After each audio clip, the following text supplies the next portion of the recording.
I have a bit of a thing about like driving songs about driving about my car that I love so much in the Sun Micro, like I've already said. And this is a song off the album, which this one comes out in January, I think. It's called Driving Home the Long Way, which we'll definitely not be doing. We're going to take the M6 as quickly as possible way back to London. So we're going to do this one, I think. Driving Home the Long Way.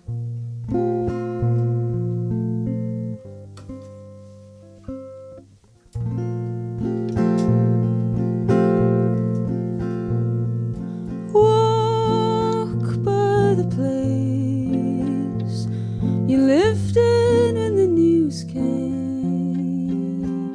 blue curtains on the windows, and the evening on your face.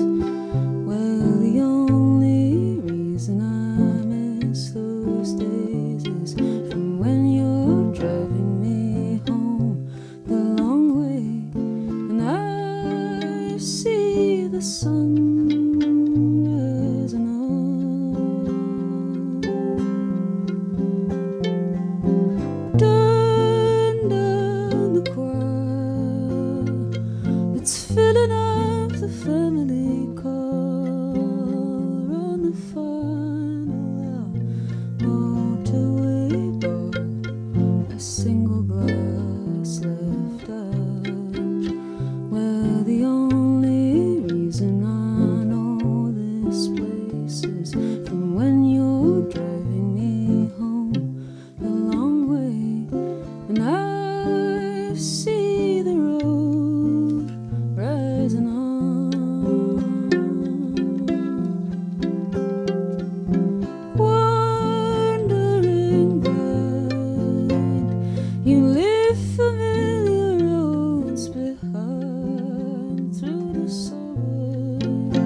Really gorgeous. I wanted to ask a little bit, because obviously we have a nice mix of live music and then this playlist, about when you're writing like an album.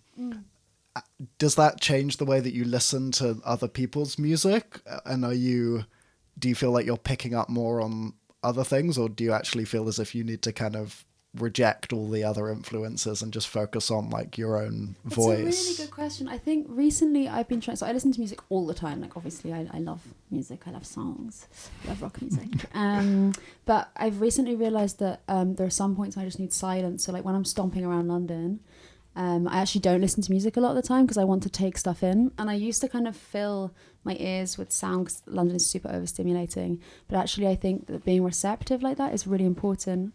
And then there are moments of kind of active listening. So there are a couple of albums that I come back to when I'm really stuck, and that's just songwriting that I really admire. So one of those is The Shape of a Storm by Damien Jurado, and I really love that album. It's all on tape. I think it's all recorded just like on an 8-track, super simple. And it's mostly in like one tuning with a couple of chords, and the songs are just beautiful. They're like perfectly crafted, traditionally crafted songs. I listened to Hibiscus, the first Adrian Lenker record, a lot. There's sort of a couple of touchstones like that I find really inspiring, that just like ground me. I think one of my problems in life is having too many words for things, and one of my problems in music is having too many chords or trying to put too many things into one song. So it's really helpful to have those things to return to. But yeah, I think silence is really important, and then you're kind of like composting your experiences. My housemate calls it like the compost of life, the great compost. And then you produce songs, you know, things grow. But throughout that process, you have to like nourish the soil, as it were. And for me, that's to do with active listening. So you have your debut album coming out next year. Yeah. Was that like a noticeably different feeling about putting out an album rather than it's like a having collection a child. of EPs? It's how I would imagine having a child. I think it took me a while to put this album together, and I'm really glad it did, because I didn't want to rush any part of it. I wanted everything to feel really right. And I feel so happy that has happened, and all the collaborators involved on the record as well. I'm just so grateful to them, you know, the producers I worked with. And especially like building up the visual world around it, so the artwork and the videos felt really important, because like I said, I'm quite a visual writer. It does feel very different. It feels more adult to me. I feel less impatient. I think in music you have to learn not to be impatient. That's been a big part of my last few years, is generally learning patience in my life, and that life is long. And I'm just really glad that I waited to do it in a way that felt like me. That's all you can really do. And I'm proud of it. I'm really happy it's coming out. I'm really happy that music is touching people.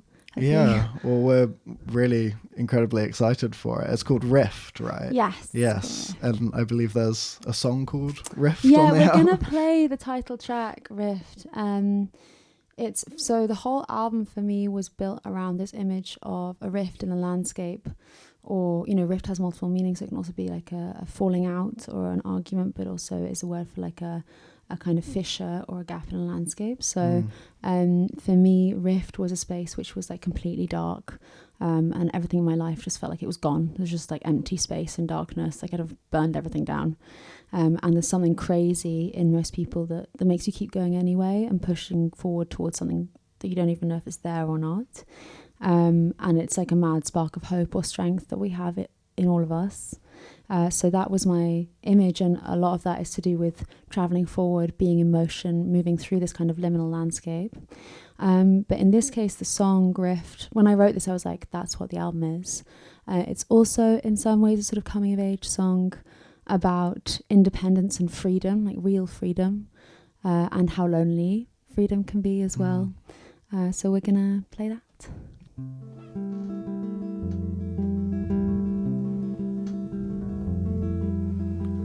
Midway through June, you set me down, trying to change something true. Well, the wind wasn't blowing away this time through the bed that I'd planted for you. First you were born, and then you were sick. You sang an unbearable tune, and though the family scarred, the family stars rearranged in the sky over you.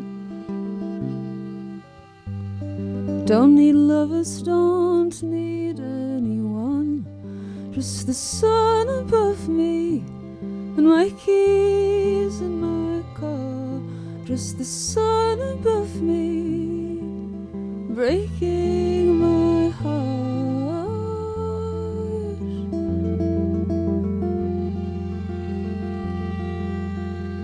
Twice you came home, and there was the rift opened in front of your door. We often get tired, and it's mostly of me, but you carry me just like before. Keep my secrets like coins in a jar. Spend a summer with me, my keys in my car. Spend the summer with me, breaking this heart.